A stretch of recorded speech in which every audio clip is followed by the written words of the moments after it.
गुजरात के वडोदरा में तपन परमार हत्या मामले में शामिल 2 आरोपी अभी भी लापता होने की वजह से पुलिस सघन छानबीन चला रही है।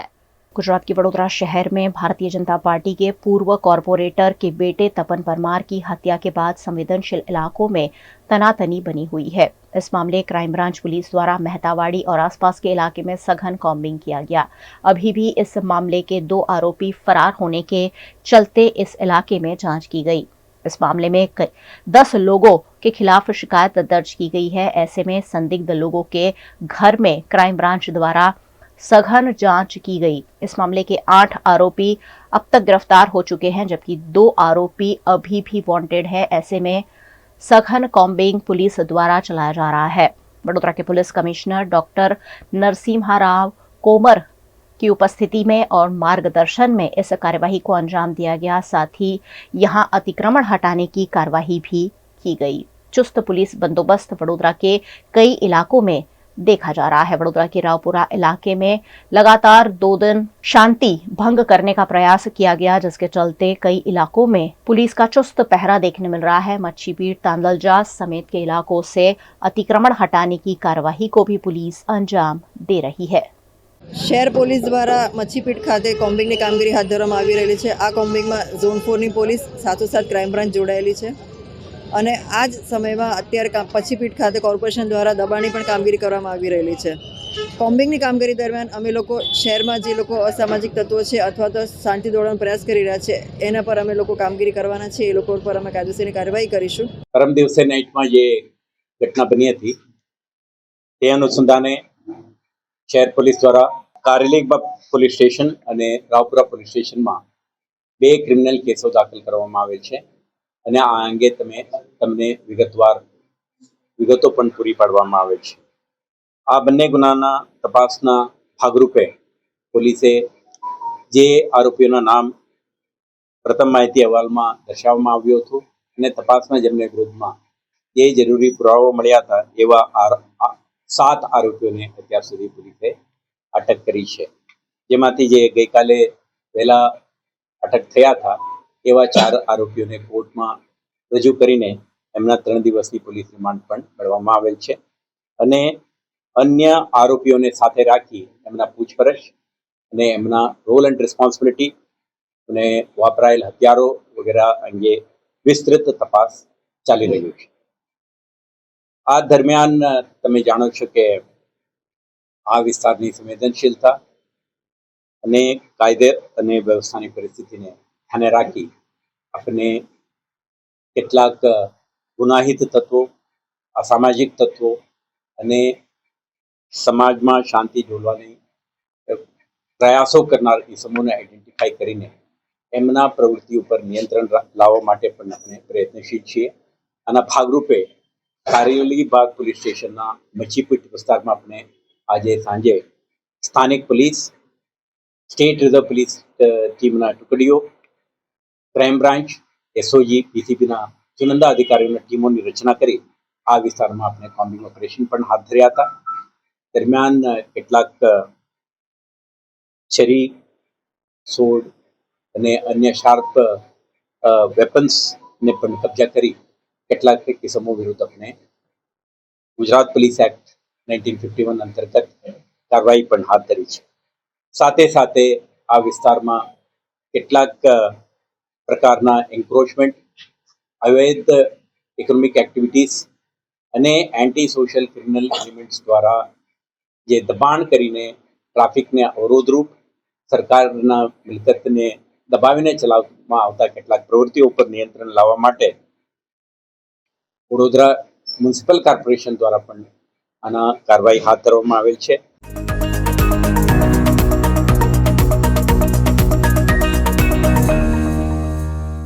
भारत के उत्तर पूर्वी राज्य मणिपुर में पिछले 3 सालों से मैतेई और कुकी समुदाय के बीच हिंसा चल रही है। पिछले कुछ दिनों से फिर से ये हिंसा भड़क गई है, जिसमें कई लोग मारे जा रहे हैं। इसी के तहत वडोदरा यूथ कांग्रेस द्वारा सयाजीबाग निकट होम साइंस के पास बैनर पोस्टर के साथ प्रदर्शन किया गया और चुनाव प्रचार में व्यस्त भारतीय जनता पार्टी के नेताओं को मणिपुर पर ध्यान देने की गुजारिश भी की गई। वडोदरा शहर यूथ कांग्रेस के कार्यकारी अध्यक्ष पवन गुप्ता की अगुवाई में यूथ कांग्रेस द्वारा ये प्रदर्शन करते हुए देश के प्रधानमंत्री और गृह मंत्री के इस्तीफे मांगे गए। साथ ही इस मौके पर मणिपुर हिंसा में मारे गए लोगों को श्रद्धांजलि भी अर्पित की गई। મણિપુરમાં છેલ્લા 3 વર્ષથી જે હિંસા ચાલી રહી છે એ હિંસામાં મણિપુર રાજ્યના અસંખ્ય લોકો મૃત્યુ પામ્યા છે।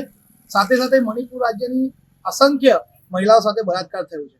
એ છતાં દેશના વડાપ્રધાન કે દેશના ગૃહમંત્રી દ્વારા મણિપુર રાજ્યની એક પણ મુલાકાત લેવામાં નથી આવી કે ના તો મણિપુર રાજ્યમાં ચાલતી હિંસાને શાંત કરવાનો પ્રયાસ કરવામાં આવ્યો છે। ત્યારે વડોદરા શહેર યુથ કોંગ્રેસ દ્વારા આજે દેશના વડાપ્રધાન અને દેશના ગૃહમંત્રી રાજીનામું આપે એ માંગ સાથે વડોદરા શહેરના વિશ્વવિખ્યાત યુનિવર્સિટી એવી મહારાજા સયાજીરાવ યુનિવર્સિટીના અંદર અભ્યાસ કરતા મણિપુરના વિદ્યાર્થીઓને સાથે રાખી અને આ હિંસામાં મૃત્યુ પામેલા મણિપુરના લોકોને શ્રદ્ધાંજલિ આપવાનો કાર્યક્રમ રાખવામાં આવ્યો। गुजरात के वडोदरा में 5 पुलिस स्टेशन से पकड़ी गई करोड़ों रुपए की शराब पर बुलडोजर घुमा दिया गया। गुजरात में शराबबंदी होने के बावजूद शराब तस्करी के मामले लगातार उजागर होते ही रहते हैं। वडोदरा के जोन 3 में आने वाले 5 पुलिस स्टेशन द्वारा पकड़ी गई शराब तस्करी में जब्त की गई बोतलों का नाश किया गया, जिसमें मांजलपुर, मकरपुरा, वाड़ी, पानीगेट और कपुराई पुलिस स्टेशन शामिल रहे। इन पुलिस स्टेशन में पुलिस कर्मचारियों द्वारा पकड़ी गई 75,543 शराब और बियर की बोतलें नष्ट की गई, जिसकी कीमत 1,56,64,622 रुपए रही। इस शराब का तरसाली चिखोदरा निकट नाश किया गया। इस मौके पर additional CP zone 3 Leena Patil, नशाबंदी अधिकारी एसडीएम एसीपी समेत के पुलिस अधिकारियों और कर्मचारियों की उपस्थिति रही। ઝોન 3 વિસ્તારના ટોટલ 5 પોલીસ સ્ટેશનોના પ્રોહિબિશનના મુદ્દામાલના દારૂનો આજે નાશ થઈ રહ્યો છે, જેમાં એસડીએમ શ્રી નશાબંદી આબકારીના અધિકારી અને પીઆઈઓ અને એસીપીની હાજરીમાં તમામ પોલીસ સ્ટેશનના ટોટલ 1,56,00,000 જેટલા દારૂનો નાશ થઈ રહ્યો છે। पानेरी एम्ब्रॉयडरी अब नए रंग रूप में। आप पानेरी पहुंचे हैं तो मानो आपकी सारी शॉपिंग हो सकेगी एक ही जगह पर। पानेरी में festive collection, casual collection, nightwear, innerwear के साथ अब ज्वेलरी, कई ब्रांड के कॉस्मेटिक्स, पर्स, परफ्यूम और बहुत कुछ। बच्चों से लेकर बड़ों के लिए बेहद खूबसूरत हर कलेक्शन। ट्रेडिशनल ड्रेस चाहिए या स्टाइलिश, पानेरी में सब कुछ वन स्टॉप वन डेस्टिनेशन। खुद के लिए खरीदना हो या दूसरों को गिफ्ट करना हो, पानेरी है सबसे best. Must visit Paneri embroidery, 10 Akota stadium road, Rajnagar society, Akota, Vadodara.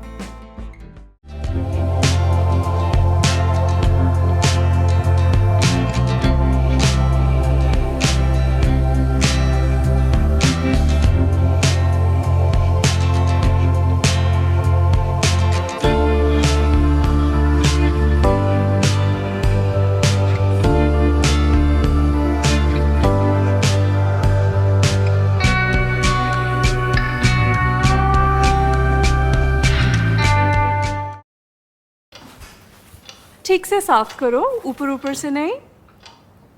BLDC मतलब बोरिंग लुकिंग, इसको साफ करके क्या फायदा? इतनी बेइज्जती।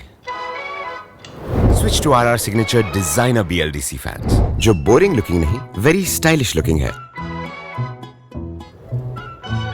आरआर सिग्नेचर फैंस, आपके काम की बात। Every new year we take a new year resolution. New year resolution का मतलब होता है upgrading your life, which means upgrading your lifestyle and upgrading your living space. And that is why the best choice is Trilogy by Courtyard.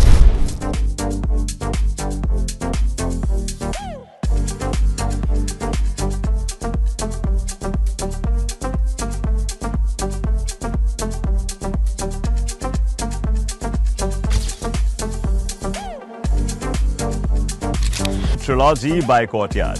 Finest architecture, world-class amenities, and a great space to live. Come check it out.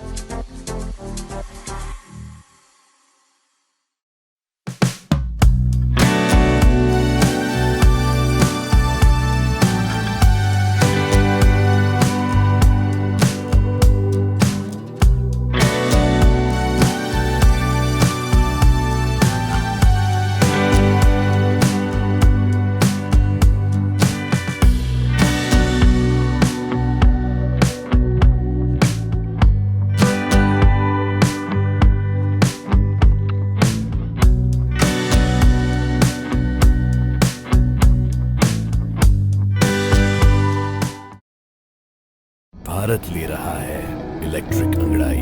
क्यों ना हम साथ चले, साथ चले, साथ बढ़े, साथ बढ़े, देश मेरे, देश मेरे। देश को ले जाए नई दिशा की ओर। आपका जॉय, भारत का जॉय। त्योहार और छुट्टियों के चलते गुजरात के प्रसिद्ध यात्रा धाम अंबाजी में माताजी का भंडार छलक गया है, जिसकी गिनती की जा रही है। दिवाली से देव दिवाली तक गुजरात के प्रसिद्ध तीर्थ धाम अंबाजी में भक्तों का हुजूम लगा रहा। इन दिनों में लाखों लोगों ने मां अंबा के दर्शन कर आशीर्वाद लिए। माता जी के दर्शन के लिए पहुंचे श्रद्धालुओं ने माता जी का भंडार भी झलका दिया। अंबाजी मंदिर में हर मंगलवार को यह भंडार खुलता है, जिसका सीसीटीवी की नजर में 70 से ज्यादा लोग गिनती करते हैं। दिवाली के बाद अब तक 3 बार खुले भंडार में करोड़ों रुपए का डोनेशन मिला है। दिवाली के बाद पहली बार गिनती में 64 लाख की इनकम हुई थी, दूसरी बार 52 लाख की और तीसरी मंगलवार पर 45 से 50 लाख रुपए की इनकम हुई है। दिवाली के त्योहार में तीर्थ धाम अंबाजी में 1.65 करोड़ की इनकम के साथ साथ सोने चांदी के गहने भी खूब दान किए गए हैं। गुजरात के सूरत की विकास यात्रा को गुजरात के मेयर दक्षेश मवानी ने ब्राजील में आयोजित 2024 U20 रियो मेयर्स शिखर सम्मेलन में दुनिया के सामने रखा है। गुजरात की व्यापार नगरी सूरत ने एक बार फिर दुनिया में अपनी पहचान बनाई है। ब्राजील के रियो डी जेनेरियो में आयोजित 2024 U20 रियो मेयर्स शिखर सम्मेलन में सूरत के मेयर दक्षेश मवानी ने शहर की विकास यात्रा को दुनिया के सामने रखा।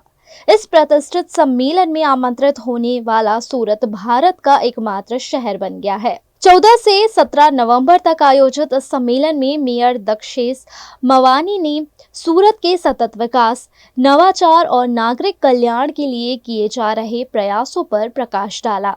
उन्होंने कहा कि सूरत भारत के 8वें सबसे बड़े शहर के रूप में तेजी से विकास कर रहा है और वैश्विक स्तर पर सबसे तेजी से बढ़ते शहरी केंद्रों में एक से